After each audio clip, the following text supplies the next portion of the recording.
How's everyone doing out there? We're here at Arigato, and I want to talk about Invincible Season 3, Episode 8.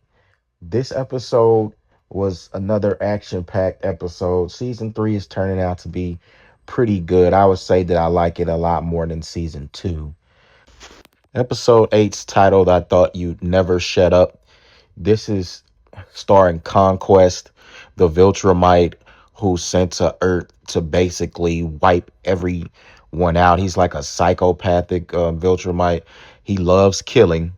And we get a scene in there that's sort of like the scene with Mark and his dad, Omni Man, in season one, where he took him through the subway. And, in this episode, there is a lot of civilian deaths.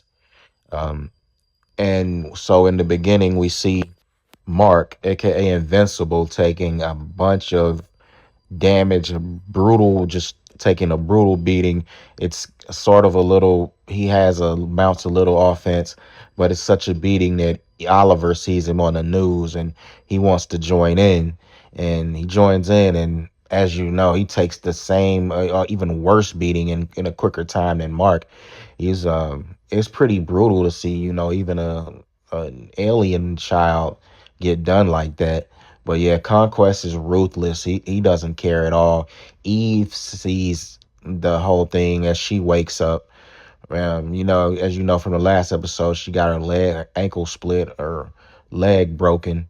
So she wakes up, sees Mark and Oliver, and she wants to go help. And she comes in and helps, and basically nearly dies. Like that. Now, I thought she was dead.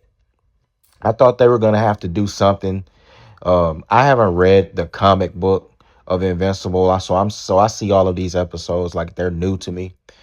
But I thought she literally lost her life in the way that he did her Conquest. But she is like a very powerful being. Like she's a created superhero, like test tube baby, as you could say.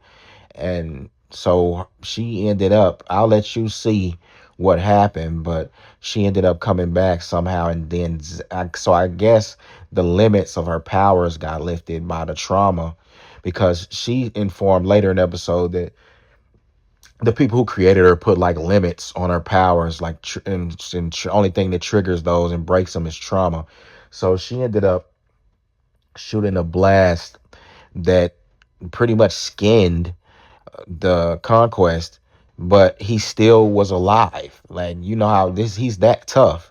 Mark split his hand, his metal arm, and in that turn breaking his own arm, and skinless, one armed, he was still coming at Mark, pretty heavy, and Mark ended up being able to subdue him from that blast, or that, or defeat him from the blast that came from Adam Eve. And they both passed out. And as the episode progressed, I don't know what's gonna happen the next episode, because we now see that Cecil is still working with the Sinclair, psychopath Sinclair, making more of those created robots.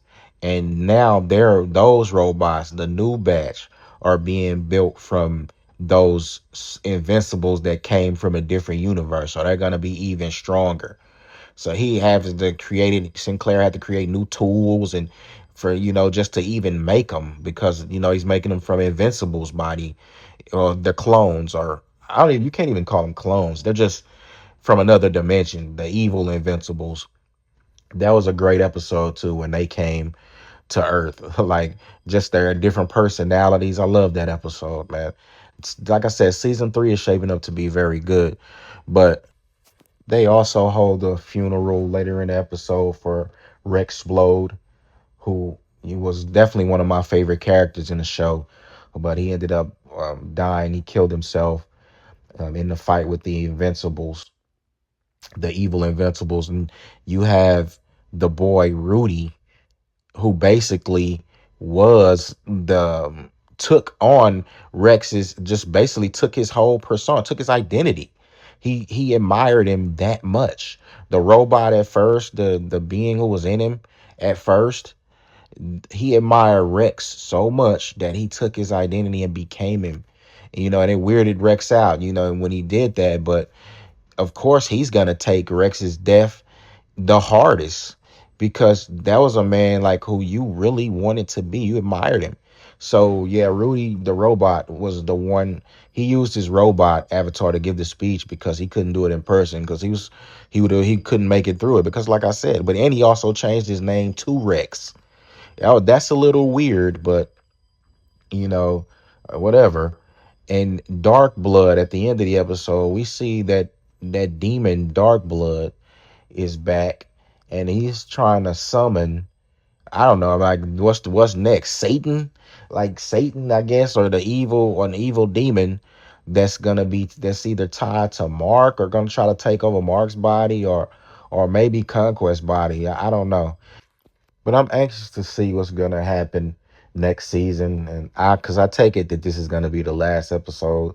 They usually do about 8. So they're gonna keep us waiting. But this season, I would say, has been great.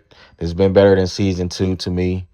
Um, you've got a lot. We have a lot more things, like I said, to touch on, and the dark blood aspect is making it even giving us even more. So if you like this show, go ahead and leave a comment. Tell me what you thought about it. And go ahead and subscribe to the channel here at Arigato. We're going to be doing a lot more talking about anime and comic books and cartoon series and things like that. But I am Super Solican with the Cool Club, and I'm gone.